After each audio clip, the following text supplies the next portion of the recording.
उत्तर प्रदेश के कानपुर शहर और थाना शिवराजपुर के अंतर्गत आने वाले एक गांव में एक परिवार रहता था।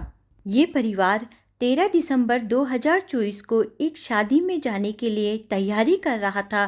पूरा परिवार तैयार था। शाम को उन्हें शादी के लिए निकलना था, तो सभी अपनी अपनी तैयारी में जुटे थे। लेकिन उनकी एक 17 साल की बेटी थी, वह जाने से इनकार कर रही थी। पूरे परिवार के लोग उसे शादी में चलने के लिए बहुत फोर्स करते हैं, लेकिन वह जाने से पूरी तरह से इनकार कर देती है। उसके बाद परिवार के जितने भी सदस्य थे शादी के लिए रवाना हो जाते हैं। फिर दूसरे दिन यानी कि 14 दिसंबर 2024 को वो लोग लौटते हैं और घर का दरवाज़ा वो लोग बजाते हैं। लेकिन घर का दरवाज़ा बजाते हैं तो अंदर से कुछ आवाज़ नहीं आती है। काफ़ी देर तक दरवाज़ा पीटने के बाद दरवाज़ा नहीं खुलता है, तो वो लोग दरवाजे को तोड़कर अंदर चले जाते हैं, क्योंकि उन्हें शक होता है कि कुछ तो गड़बड़ है। जैसे ही वह अंदर जाते हैं और कमरा था जो उस लड़की का कमरा था, वहाँ अंदर पहुँचते हैं तो उनकी चीखें निकल जाती है। वह देखते हैं कि वो लड़की है वह बेड पे सोई पड़ी है, और आपको सुनकर आश्चर्य होगा कि उसके तन पे एक भी कपड़ा नहीं था। उसका शरीर भी अकड़ गया था, जिसे देखकर पूरे घर वाले सदमे में आ जाते हैं। वह जब उसकी सांसें चेक करते हैं तो वह भी नहीं चल रही थी। ऐसी हालत देखते हुए अपनी बेटी की वो लोग रोना धोना शुरू कर देते हैं। उसके बाद पड़ोस की भी उनकी आवाज़ सुनकर भीड़ इकट्ठी हो जाती है। लोग सोचते हैं कि लड़की रात में जब बिल्कुल ठीक थी, तो ऐसा रात में इसके साथ में क्या हुआ है कि ऐसी हालत इसकी हो गई है। एक व्यक्ति ने पुलिस को तुरंत फ़ोन कर दिया और तुरंत पुलिस जैसे ही पूरी बात पता चली उनके घर पे आ गई। पुलिस जब अपनी जांच शुरू कर देती है, सबसे सब कुछ पूछती है, तो घर वाले बताते हैं कि हम लोग एक शादी में गए थे। 13 दिसंबर की शादी थी। हमने अपनी बेटी को भी जाने के लिए कहा था, लेकिन वह मना कर रही थी, हम शादी में मैं नहीं जाऊंगी। और उसके बाद हमारे पड़ोस की रिश्तेदार की एक छोटी बच्ची को हम छोड़ के गए थे कि रात में वह इसके साथ में सो जाएगी। 5 साल की वह गुड़िया थी जो इसके साथ भी सोई थी। और जो ये लड़की है दोस्तों, 12वीं क्लास की छात्रा है। उसने पता नहीं क्यों जाने के लिए मना कर दिया था। और फिर उसके बाद पूरे परिवार ने बताया कि हम लोग शादी में चले गए थे, आके देखे तो हमें इतना बड़ा सदमा लगा। और जब 5 साल की गुड़िया से भी पूछा गया तो उसने बताया, उसी के बताने से पता चला कि 7 बजे तक लड़की ठीक ठाक थी। उसके बाद वह छोटी लड़की सो गई थी। अब पुलिस अपने जांच में लगी हुई थी कि आखिर में उस लड़की के साथ में ऐसा क्या हुआ था रात में कि वह ऐसी हालत में मिली। तो पुलिस को शक तो हो गया था कि लड़की के साथ में कुछ तो गड़बड़ हुई है।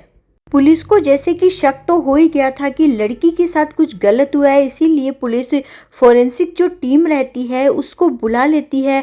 फोरेंसिक टीम जो रहती है अपना काम करना शुरू कर देती है।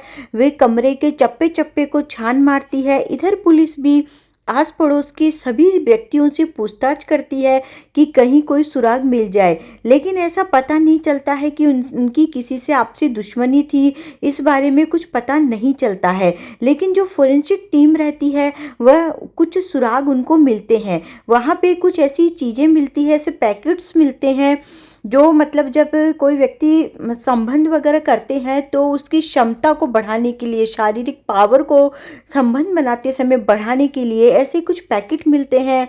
और भी कई चीज़ें उस समय जो इस्तेमाल की जाती है ये सब करने के समय में, संबंध बनाने के समय, उसके भी पैकेट मिलते हैं। तो पुलिस को जब जानकारी दी जाती है तो पुलिस समझ जाती है कि जरूर हो न हो इस लड़की का ही कोई मित्र होगा, वह जरूर आया होगा और इनके बीच में कुछ हुआ है। फिर बाद में क्या हुआ उसी की पुलिस को पूरी जानकारी जुटानी थी। तो पुलिस ने क्या किया, उसकी बॉडी जो थी लड़की की उसको पोस्टमार्टम के लिए भेज दिया।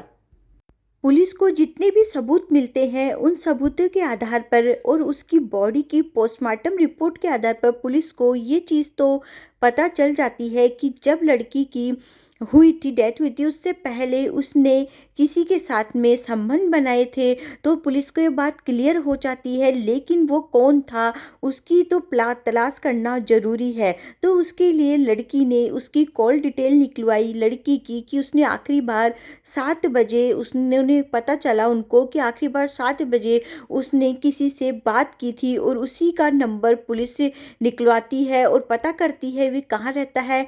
तो पता चलता है एक संदीप नाम का लड़का है, वह उनके गांव से कुछ दूरी पर रहता है। तो पुलिस तुरंत सकते में आ जाती है और जाकर उस लड़के को अरेस्ट कर लेती है। पुलिस जब उसे अरेस्ट करके लेके आती है और फिर उससे पूछताछ करना शुरू कर देती है। पुलिस जब उसे अरेस्ट करके लेके आती है तो पुलिस को ये तो पक्का भरोसा हो जाता है कि लड़का इस केस में 100% इन्वॉल्व है। तो पुलिस उससे पूछताछ करना शुरू करती है। पहले लड़का इधर उधर घुमाने लगता है, पूरे अच्छे से जवाब नहीं देता है, पुलिस को घुमाने की कोशिश करता है क्योंकि उसको डर था कि मैं पकड़े जाऊंगा। लेकिन पुलिस जब सख्ती से पूछताछ करती है तो बताता है कि हम दोनों प्यार में थे और 3-4 साल से हम दोनों इस रिश्ते को चला रहे थे। लेकिन एक दिन उसका फ़ोन आता है, बोलती है कि 13 तारीख को पूरा परिवार कहीं शादी में जा रहा है, शाम को तुम मुझसे मिलने आ सकते हो।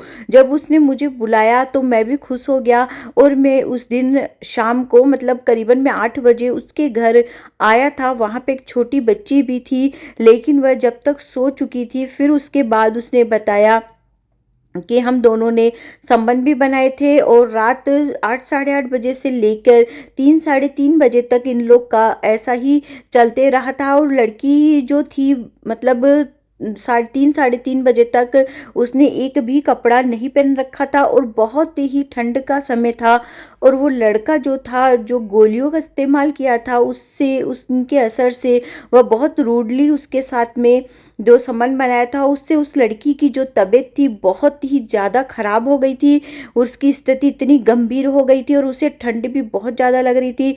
लड़के ने जैसा कि बताया कि मैं आग जलाकर उसके शरीर को तपाने की कोशिश कर रहा था, लेकिन फिर भी स्थिति बिगड़ गई थी और लड़की की जो हालत थी मतलब बहुत ज़्यादा गंभीर हो गई थी, क्योंकि उसके साथ काफ़ी रूडली किया गया था। तो वो लड़की उस स्थिति को नहीं संभाल पा रही थी और लड़की जो थी नाबालिग थी, 17 साल की थी लड़की। और ऐसी स्थिति में उसके साथ में जब ये हुआ तो वो सिचुएशन को नहीं संभाल पाई और इतना रूडली जो किया गया था तो वो बहुत ही ख़राब था।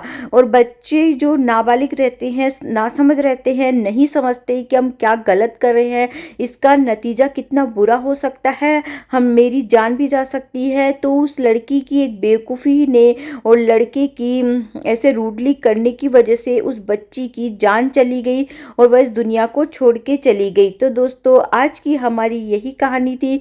वीडियो को शेयर करिए, चैनल को सब्सक्राइब करिए। मिलते हैं अगले वीडियो में। बाय बाय दोस्तों।